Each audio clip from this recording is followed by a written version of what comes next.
Hi Dharma friends, I'm offering you guys this video because we had a recent disagreement in the Sangha that actually raised what I consider one of the most important questions about how to do Sangha correctly.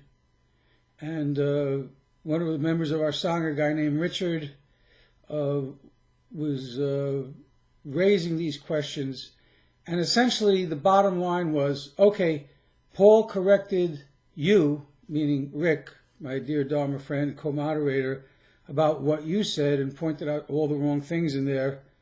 So Richard said, who corrects Paul? And that is actually a fantastic question. So I just want to talk about how things work in our Sangha and how things should work, I believe, in every single Sangha, whether it's Parthahang Wanji or Independent Sangha, really doesn't matter. So I really think Richard's question is essential. I thank him for raising it, and I'm going to use this video to respond to it. Okay. First of all, I realize that I am an independent teacher, and even though Eiken Kobai Sensei is my Dharma mentor, he in no way is my official supervisor or my boss. I don't have an official boss in any human being in the world, actually, in that sense.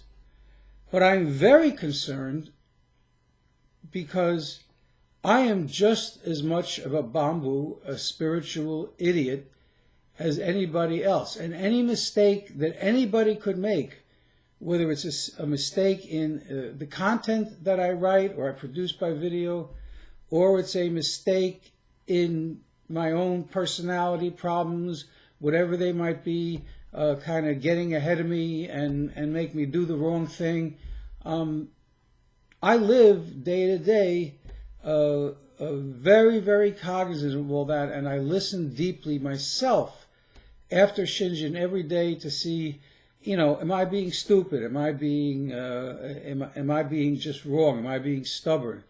Am I just not doing my job when my job is my vocation given to me by Amida to preach and teach the Dharma, both for the number of individuals I meet personally, and I say meet personally, mostly it's online, and Amida gave me a vocation to turn the entire Sangha around. And, you know, that's not messianic or anything on my part. You know, it's just what happened back in 2004 when I received Shinjin, and I really was not fit for the job at the time, but Amida said, do it, and I said, you bet I'll do it, because the job needs to be done. And I literally couldn't find a single person doing that job here in the Western world. Now, I found one or two since, but they didn't have high profiles. But when I was very, very desperate before Shinjin, after two suicides in my immediate family, and the second being my daughter, and I just fell through the floor because I wasn't settled in Shinjin, and I totally fell apart, and that's when I found Eiken, and finally Eiken said those few words to me I needed to hear. But I was not ready to take on some sort of David and Goliath task of, you know, turning the huge Shin Sangha around myself. Ridiculous.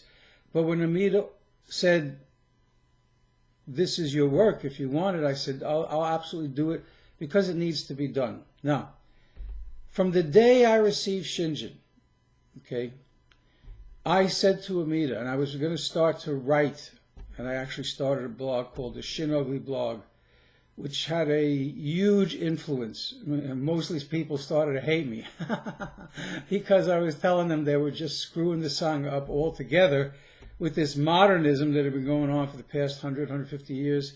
And I says, you guys are just so wrong, it's pathetic. And I wrote post after post telling them how they were wrong, why they were wrong, putting in all sorts of writing from Shinrin and Renyo, Master Shinrin, Master Renyo. And, you know, I was just, you know, I don't know if it was a matter of a mosquito biting an elephant, but I was getting noticed, and I wouldn't Google myself. I never wanted to Google myself, but I was making a dent. You know, who is this guy? How dare he say this? Blah, blah, blah, blah, blah. And you know what? I have to tell you that by Amita's grace, you know, I was and have been over the last 12 years like a pit bull when it grabs onto somebody's ankle. You know, he is just not letting go no matter what. You know, and the pit bulls are famous or infamous that, you know, if you got a kind of a wild pit bull and he's on you, you can really, you know, beat it to death and it won't unlock its jaws. And, you know, frankly, that's exactly how I've been. I mean, guys who know me, women who know me here, know I'm really a nice guy. Okay, I really am. But when I have a cause and a reason, okay, I will pick up a Dharma sword, not to kill human beings, but to slice away delusions and obscurations.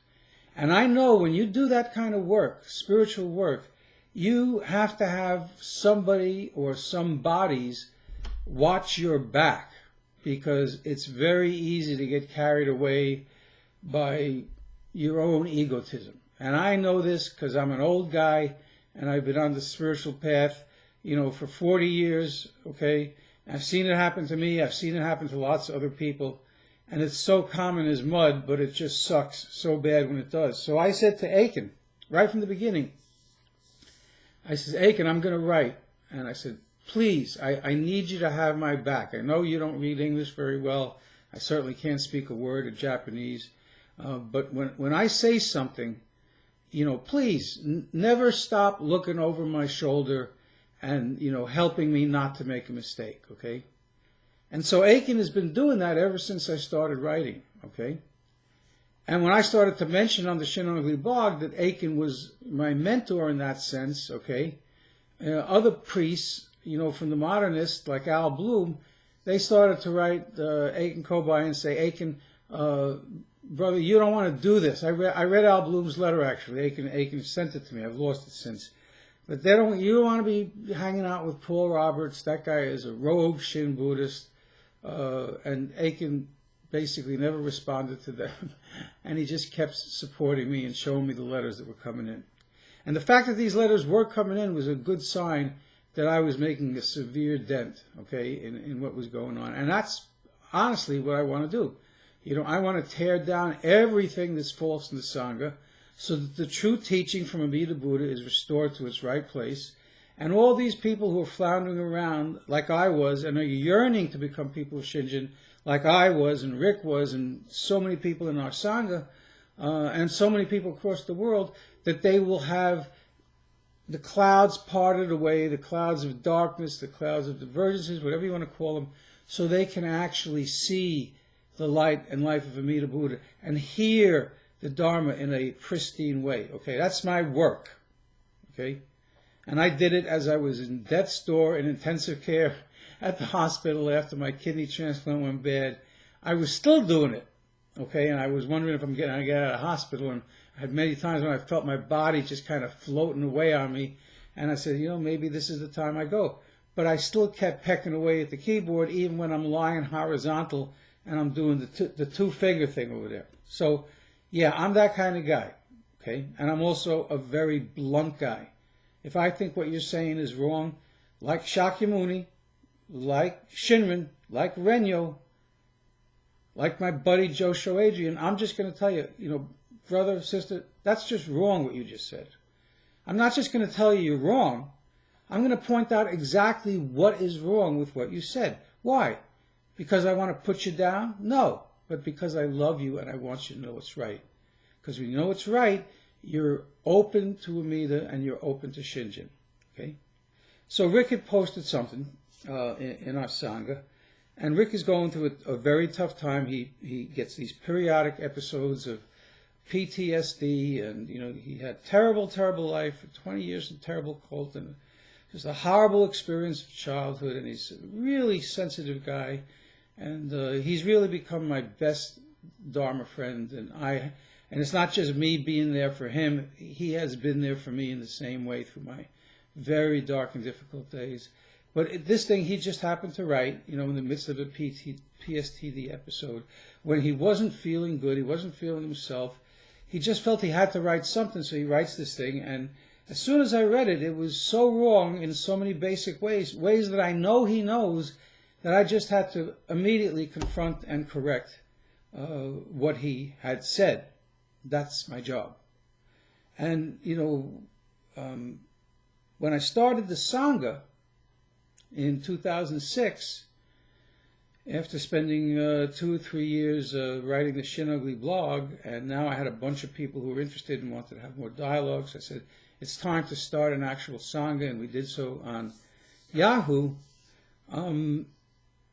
I realized again that I was very vulnerable, because it's my Sangha, and when I say my, I'm not saying in the grabby, egoic sense, but I am the steward of that Sangha, which actually belongs to Amida, and I am responsible for good stewardship there. Okay? As I say many times, this is not a Dharma dorm discussion. A college dorm discussion. We're not out having a beer together or a cup of coffee together. This is a Sangha, as in, please take your shoes off when you come in. Okay? Don't track your dog poop into the Sangha. Okay? And I've taken it that way since day one. And Rick and Camille, are now co-teachers of the Sangha, because I want the Sangha to remain in place and vibrant, when it's time for me to go to the Pure Land. So I made sure I have trained successors and co-leaders in case I get sick or I go to the Pure Land. The Sangha is in good hands. And I'm looking for more, to be honest with you. Okay, so if anybody feels called to this work, love to have you, love to help you grow, love to prepare you for a place of leadership in our Sangha. But that's the way I approach my interaction with other people. Okay? So, Richard asks, in the wake of this conversation in which Rick made this post, and I corrected it, very directly, line by line, as I will do when I'm correcting somebody's writings if I think it needs to be corrected. I'm going to do it very clearly, line by line, so that nobody is confused. I'm not just saying, you don't understand. No, if I say you don't understand or you got this wrong, it's my duty and responsibility, as well as my honor and my privilege, to tell you exactly why, so that you can learn. And not just you, I want everybody to learn. Okay? So my goal is to have everybody in the Sangha sooner or later thinking just like me, as long as I'm thinking right. Okay, so I gave the response, and it really bothered Richard. And he says to Rick on the Facebook group that we now have, Buddha Dharma Sangha, don't take it so hard. That post was fine, in my opinion. You shouldn't beat yourself up. And he also said, who corrects Paul? He says, I've been here 2 years. I've never seen anybody correct Paul. And it's absolutely the most important question. I mean, because if I'm not thinking about that myself, I'm in trouble. So let me answer you, Richard, in this video, who corrects me. Okay? And the answer is anybody and everybody corrects me.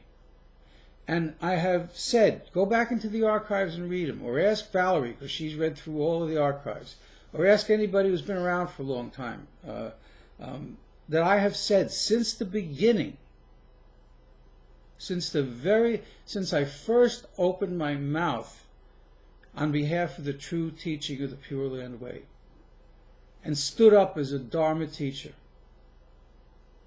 and committed myself from day one to this day, that's 12 years long since then, that I'm going to do 2 things.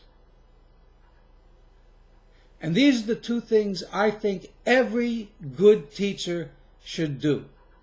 So this is a message going out to the entire Sangha. I take the lemons, and we're going to make some good lemonade right here.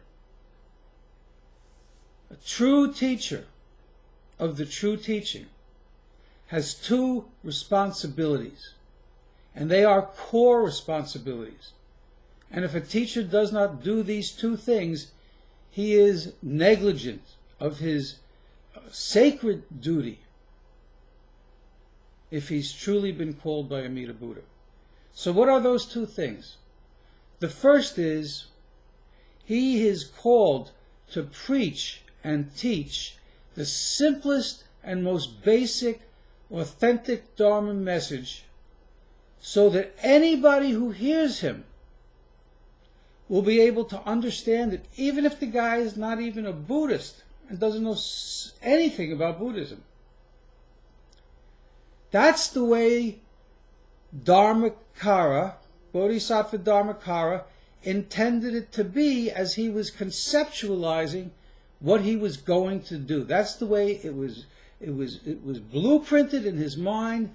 That's the way it was spoken in his vows and confirmed right after that in the next passage. I think it's called the Juicy. Okay, and he was thinking of a Dharma that would work for the most pathetic, illiterate person in the entire world. And so if you're a teacher and you're not thinking that way, you're missing the boat. Okay? You have some complicated teachings you can give, as Master Shinra did. The Kyogo Shinsho, his great magnum opus, that wasn't for the illiterate fisherman. Of course not. In fact, that wasn't for the average Buddhist in the street. Okay? That was a response and a retort to people like the monks, the scholarly monks in the mountain, in Mount Hai. Okay? That was him telling the entire self-power Shin Buddhist Sangha, you know, we got the goods here, buddy. We got the right stuff. This is not some goofy enterprise we're talking about. This is the Dharma for this age of Dharma decline. And so he writes this amazing, gigantic work, and 90% of the work is just quotations from other people, the Pure Land masters through the ages, starting with Shakyamuni and the 7 Pure Land masters, and other masters and teachers who are all talking about Pure Land Buddhism the way Shinran talks about it. And it finally unfolds and unfolds over centuries, goes from India to China, finally Japan, and is hidden for many years. Finally, the thread of this golden Pure Land Dharma begins to appear again in the person of Honen, Master Shinran's own teacher. But Honen got it, and Shinran got it, and I hope every Shin Buddhist listening gets it. For most of the time and most of the people, it's keep it simple Sangha. Okay, the KISS principle. You like keep it simple stupid? That fits very well because we're all bamboos, spiritually stupid anyway. And I saw this with my eyes, and I saw what happened when the teachers got away from this. That was the beginning of the decline of the Sangha after Master Shinran died. So you go from simplicity to scholarship, and that is no good. And then you get from scholarship to scholasticism, which is even more ridiculous. And then the divergences proliferate like weeds in a garden, and there's nobody left to pull out the weeds. So now all you got is a garden of weeds. So yes, I am spearheading as a voice, and I'm not the only one. Keep it simple for most people. And if you can't do that and you're a Dharma teacher, figure out how. Ask Amida to show you how. Because that's your job. Your job is not to be a scholar. Your job, and Eiken Kobai is, in my view, the great modern scholar of Shin Buddhism, and he has a vocation to be that, okay? And he's done amazing things in Japan that he doesn't talk about, okay, in the role of being the great scholar that he is. But that's in talking to other people who are scholars, 0.0001% of the Sangha. As a regular teacher, Eiken Kobai wrote several books that literally anybody could understand. There are a couple passages in them that are a little bit more advanced, but 90% of the stuff in there you could teach to anybody. And that's how I came to Shinjin, actually. I found Eiken's books, and they changed my life. Immediately. The true teaching of the Pure Land Way. It's the first time I ever heard in my life somebody who talked like Master Shimon. So that's your first job, okay? And of course that's predicated on you being a person of true Shinjin already, which many teachers are not. So that's the preface, which I forgot to mention. So secondly, if you are a true teacher, your job is to confront and correct divergences. Not because you're a big shot and not because it's your idea, but because you yourself are listening deeply to Amida Buddha and you are responding to the call of what a true teacher is supposed to do in the Shin Sangha. He is supposed to confront, he or she is supposed to confront and correct divergences so the Sangha stays healthy. Weeds are always going to grow in your garden if you plant a garden. Your job as the gardener is to pluck out the weeds and make the conditions right for the good vegetables and fruits you planted to grow. That's your job as a gardener, and that's your job as a gardener in the Sangha, as a true teacher. Okay? And I wanted to do my job always, and I still want. I can't even tell you. It's an honor. It's a privilege. Whenever I'm tending to somebody pastorally and personally, finally they come to Shinjin. I tell you, I get hairs on the back of my neck hairs on the back of my neck stand up.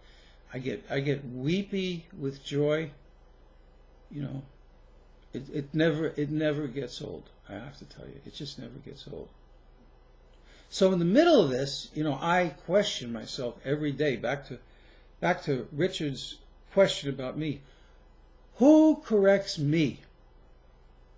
And the answer is everybody corrects me. I have said from day one in my Sangha, and yes, it's my Sangha, so we're going to do it my way. You have your Sangha, do it your way, okay? I've said to everybody,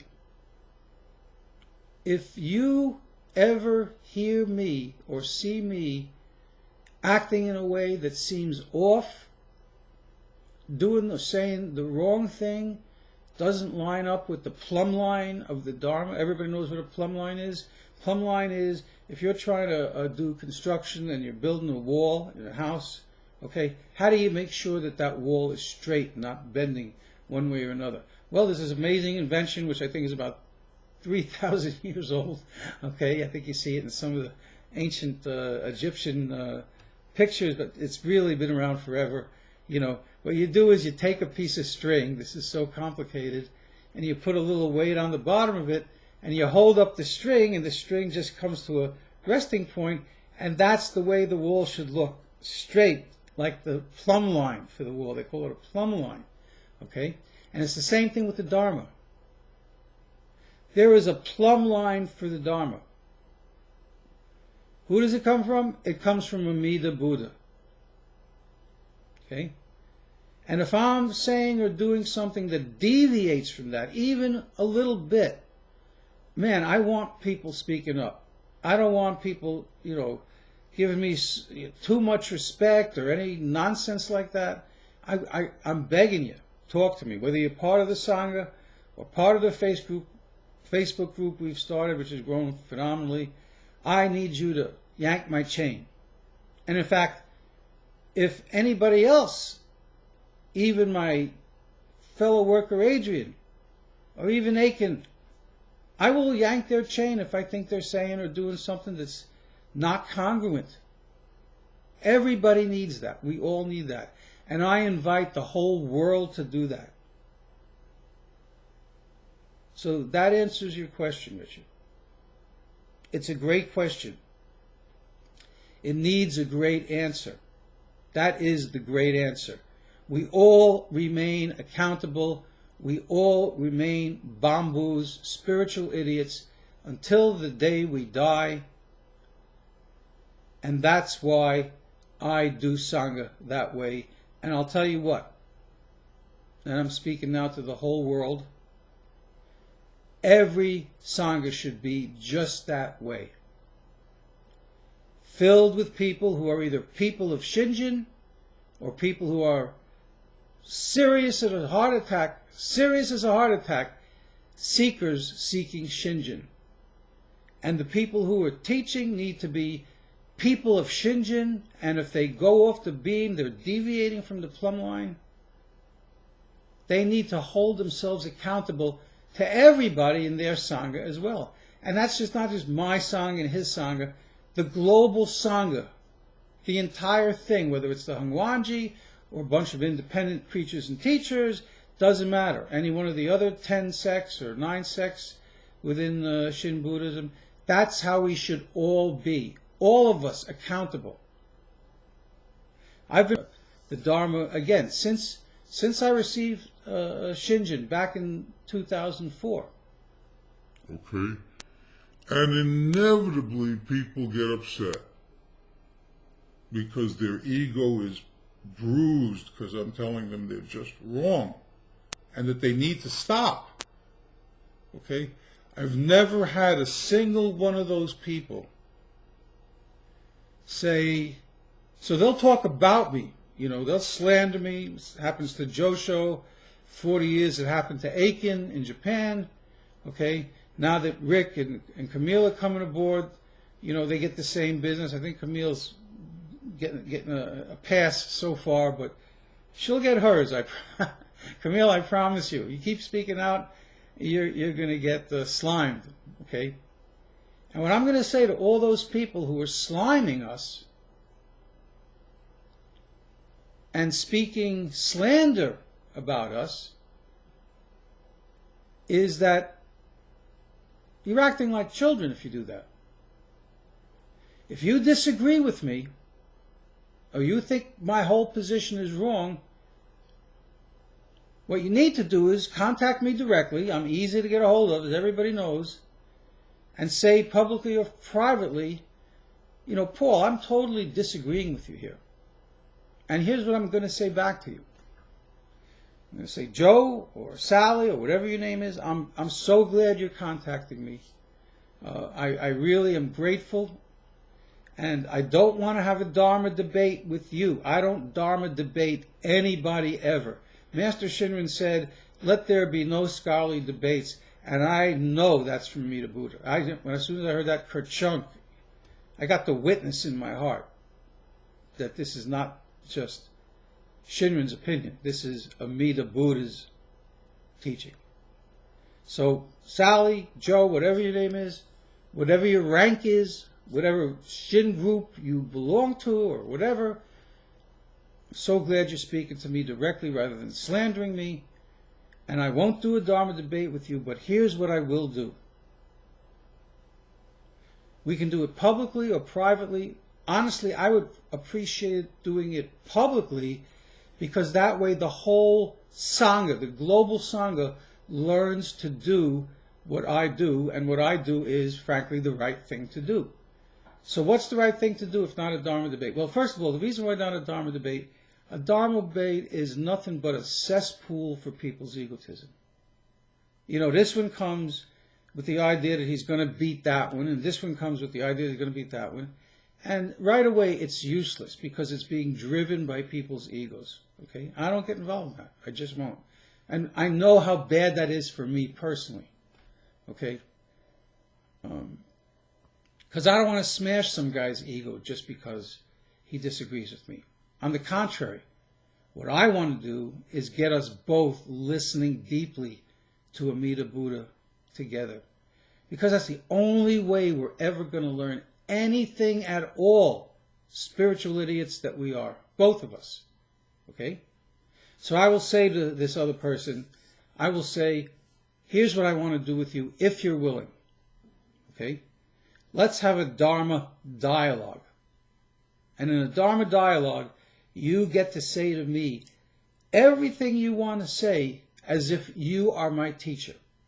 And please, don't leave anything out. I want a full inventory of everything that makes you disagree with me and think I'm wrong in whatever. Okay? And I will listen to you carefully as if you are my own teacher.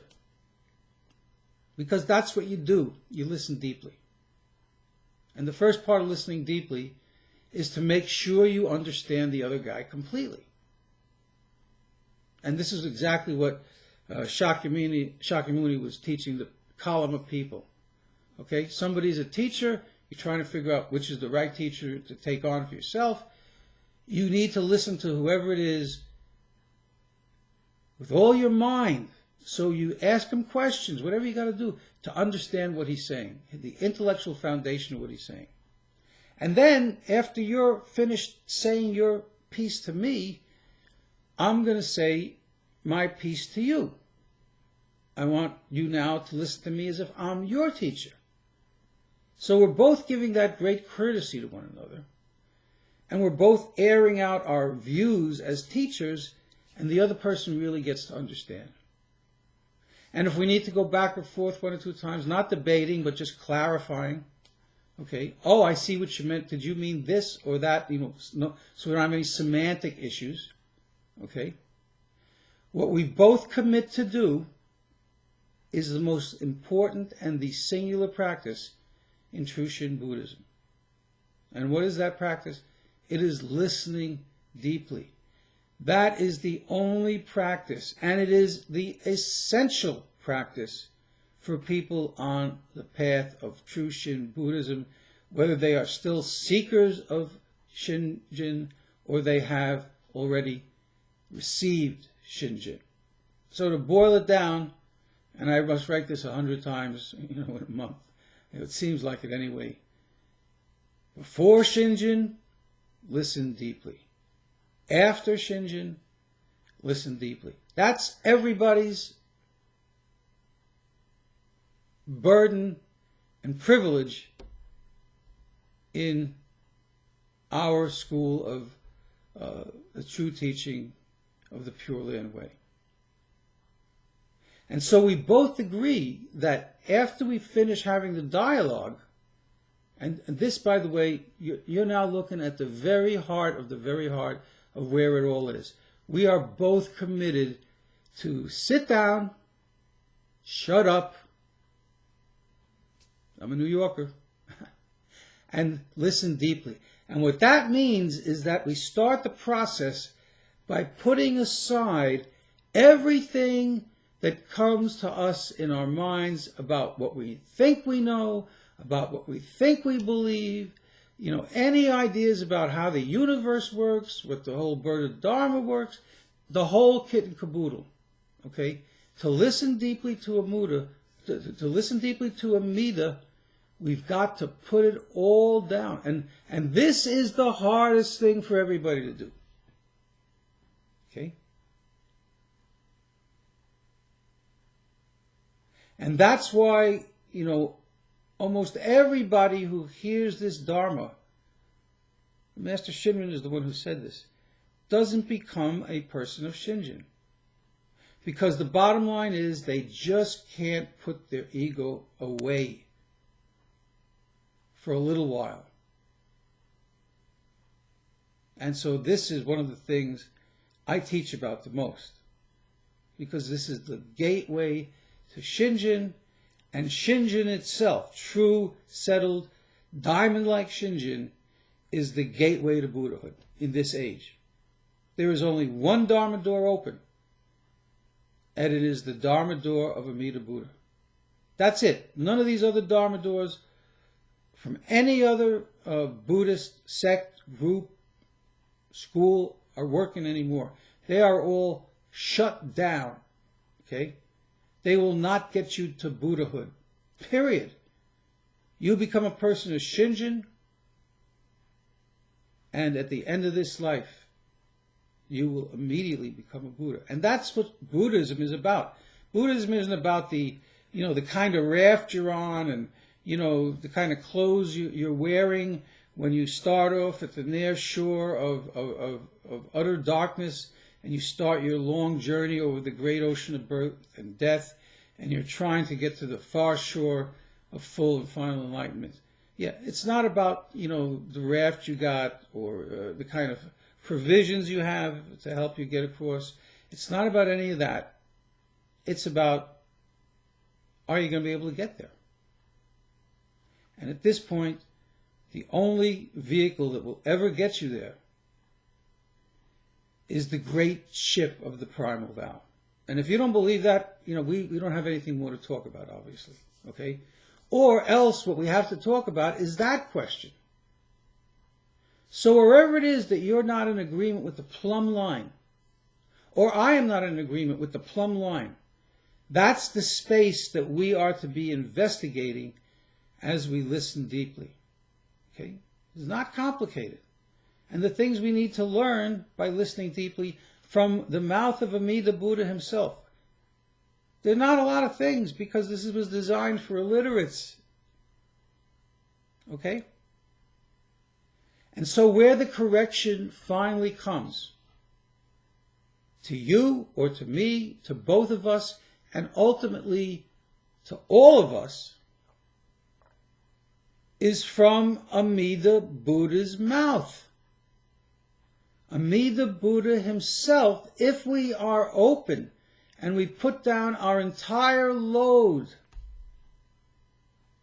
Amida Buddha himself will speak to us in our Buddha consciousness. We have two kinds of consciousness in our mind stream.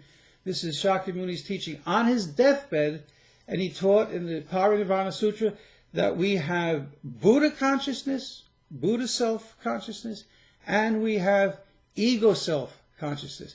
That is the very definition of what the human realm in the 10 realms of Buddhism is. In the human realm, the humans have both Buddha consciousness from the time they're born and ego self-consciousness. And the ego self-consciousness will, like a zygote, where you see the movies of the zygote dividing and dividing and dividing. And that's exactly what happens in the ego self. It becomes more complexified, and more precise as the baby begins to acquire a view of the world, and the view gets more complicated and more understanding, and you go through the 4 stages to cognitive adulthood, which really occurs at puberty, when the now teenage person acquires the ability to think in abstract form, which they didn't have as a younger child. And so there is this development of ego self-consciousness. And there is this omnipresence always of Buddha self-consciousness. And so when we become a Buddha, when Shakyamuni became a Buddha, it was because he was able to blow out the candle of his ego self-consciousness. It was the last thing he found as a monk meditating when he sat down beneath the Bodhi tree, which is still standing 2,500 years later. Okay, and he said, Buddhahood or bust for me. I'm not getting up till I'm Buddha. Okay? And then the last thing he found as he was looking deep, deep, deep, deep inside was this thing he saw as a structure in consciousness. And he saw it as separate from his Buddha nature. And he said, I have found you, you builder of this house of suffering. He's talking about his ego self. So in order to listen deeply, the first thing we got to do is, we can't put it aside permanently. We're not able to do that. That's what we just can't do. We put it aside temporarily to contemplate the great question, whatever it is that we have. And we basically ask Amida, explain this to me, answer this to me. Make me hear it from you in some way so I know the truth. Okay, never mind believing. Shin Buddhism isn't about believing anything. Okay, believing is the opposite of knowing. But we're asking Amida, every one of us, we are all bamboos. And we're all doing the same thing, the one practice, which actually right now almost nobody's doing. People are reading up a storm like crazy because that's what they learned to do growing up in the Western world or the modern world. Everybody's a genius. Everybody learned 5th grade math, and from there on in you're a genius. Okay. But that's what we do. We apply that kind of rational thinking and reading the sacred scriptures, and that's not going to work. That's a good beginning, okay, because you get to hear the elements of the Dharma, which you need to hear from somebody. You need a good teacher, whether that teacher is Shinrin or Renyo, or Eiken Kobai, Josho, a good teacher. Person of Shinjin, person committed to doing the 2 jobs that a good teacher does. But they are preparatory for the one thing that counts.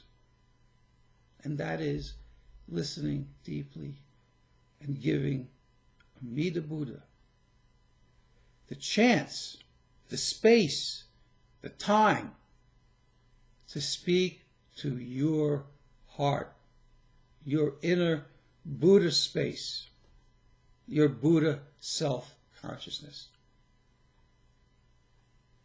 And so that's how everybody gets corrected properly.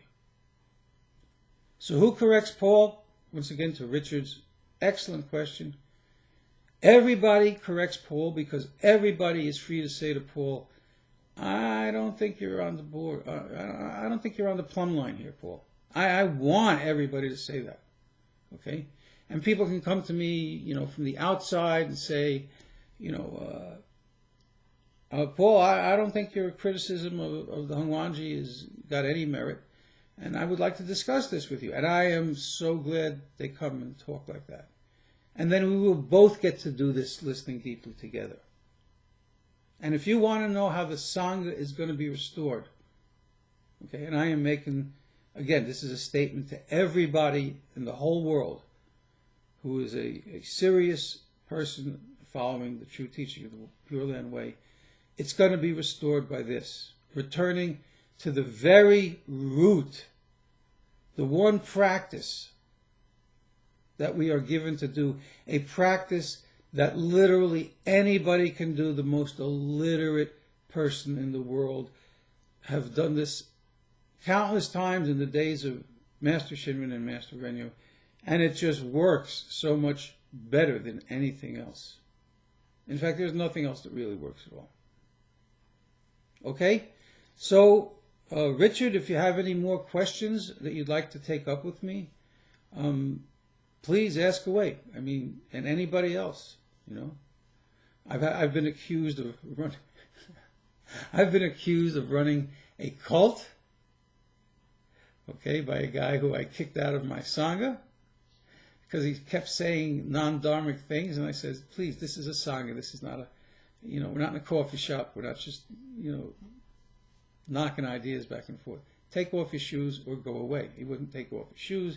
He wouldn't stop about his divergent teaching, so he had to go away. I had to put him out, and I will do that in my Sangha or my sacred space that Amida gives me stewardship up, and of course it's really all Amida's, okay. But where I have moderator and leadership privileges, okay, nobody hangs out in my Sangha and trashes the Dharma.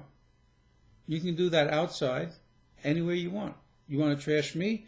You go outside and do that anywhere you want. But, you're behaving like a troll.